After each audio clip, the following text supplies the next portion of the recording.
Hello everyone, today we are going to talk about the informative text. Last week we reviewed how to write a good body paragraph and you practiced on the topic Maryland. We are going to continue today and we'll review the introduction and the conclusion. Remember that the goal of the informative text is to inform, it's not to give your opinion. Therefore, everything that you say in your text has to be based on facts, on true things. Be careful to not reuse the same exact words that are used in the text that you read. You really have to use your own words. The structure of the informative text is as followed. So the first paragraph is the introduction, then the body, 2 paragraphs, and the conclusion is 1 paragraph at the end. To review the introduction, we're going to go over the 3 parts of it. So the first part, the first sentence is the hook. The second sentence of the introduction reveals the topic, and the last sentence previews the subtopics of the text. The first part, the hook, the goal behind it is to get your readers' attention. So you want to surprise your readers. You want to make sure that they will want to read your text. So you can use a surprising fact or just a simple statement that will hook their attention. Do not say things like, this text is about Maryland. Put yourself in the shoes of the readers. If you were to read something like that, you probably wouldn't want to continue reading the text. So the goal is to make your readers want to read the entire piece. Okay? So you could say something more like, water parks are less popular. Okay, so it triggers curiosity about the topic of Maryland. It doesn't reveal the topic, but people know that you're going to talk about water parks, but they don't know what exactly. Here we have good examples of hook. For example, the first one, we have Marine parks attract thousands of visitors every year.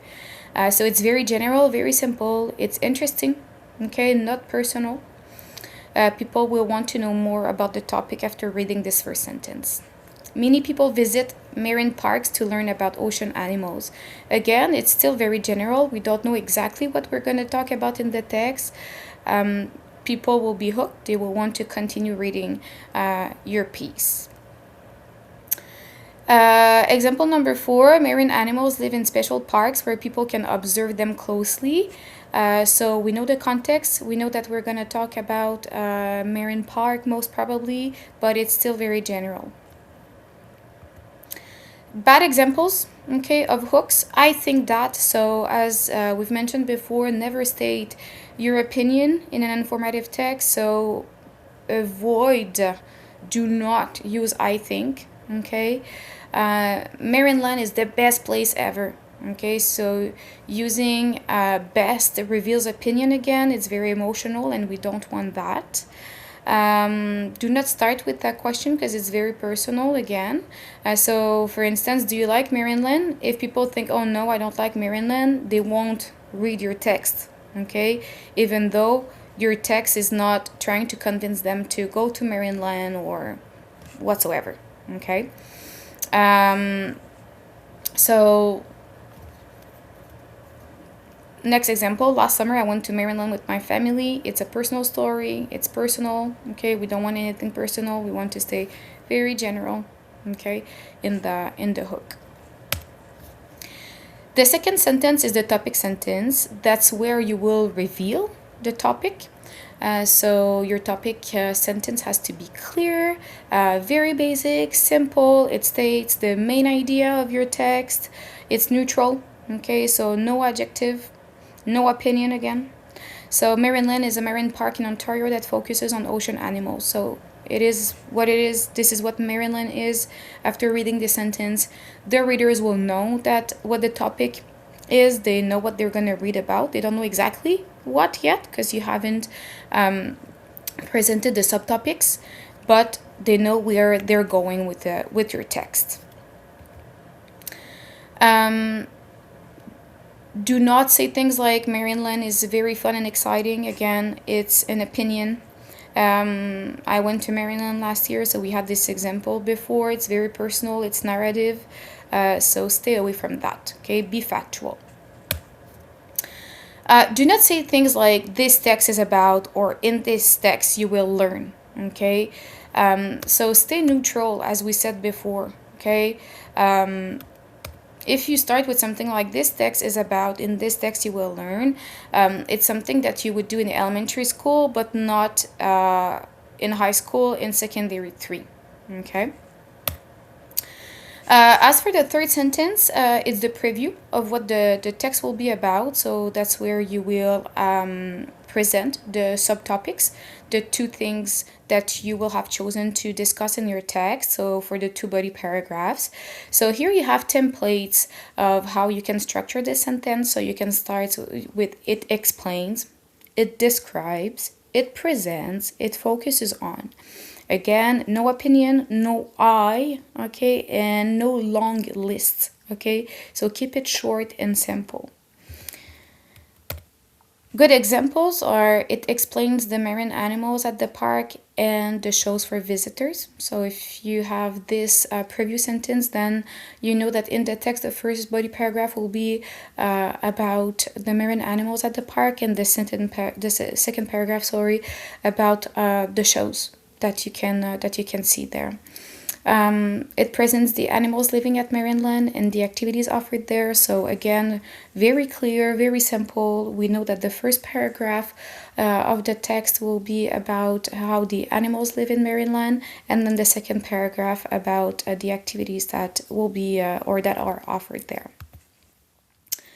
Bad examples are it explains everything about Marineland, so it is very too vague when you say that. So remember that the previous sentence is there to give more information to your readers about what they will read about. So if it's too vague, maybe they won't want to continue reading your text. I will explain, do not use the I pronoun ever in an informative text. It is not an opinion piece. Okay, you're not giving your opinion, as we said before. So that's for the introduction. Today I'm going to have you write one, so we are going to stop now. The video continues for the conclusion, but I don't want you to watch the conclusion part just yet. So I want you to write a good introduction on the same topic. So you can use the same sheet or the same Google document that you use to write your body paragraph. You can write the introduction after.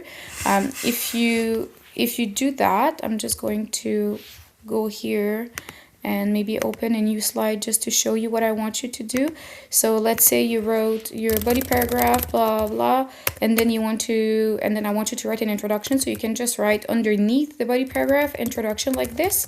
So when I read your text, I know that that's where the introduction starts, sorry. So it doesn't have to be well structured visually, as long as it's very clear that I'm reading the body paragraph, very clear that I'm reading the introduction, and clear later on that I'm reading the conclusion. So we can pause the video here and you guys can start writing your introduction. I believe it's gonna take maybe about 30 minutes. So when most of you are finished, the subteacher will play the video again for you, but for the conclusion part.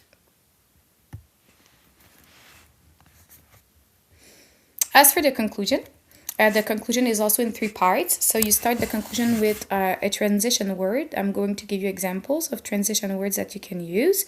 You restate the topic, and then you finish with a very brief summary, final statement. In your case, as at the exam, I'm going to ask you to write a piece of advice. I'm going to ask you to reserve the last sentence to give advice to your readers. So transition words that you may use to start your conclusion are in conclusion, to conclude, in summary, overall, and make sure that you always use a comma after the transition word. Then you restate the topic, so you say what the topic is, but in other words. That's very, very important. So I'm not rereading your introduction, I'm reading the conclusion, so I don't want to read the exact same sentence. So you say the same thing, but you use synonyms, in other words, super important.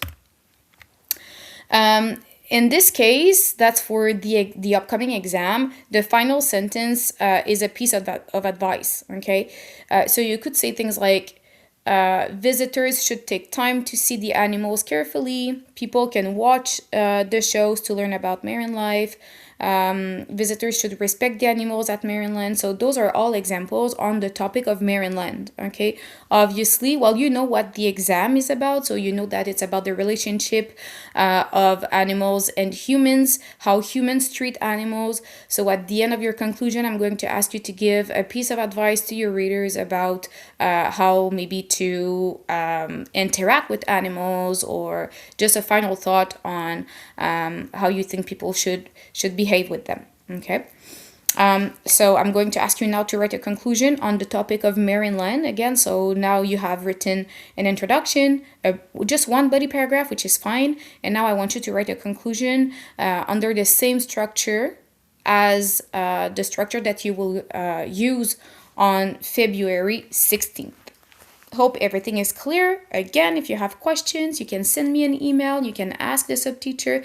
If the subteacher doesn't have the answer for you, then keep your questions for me for next week. Thank you, guys.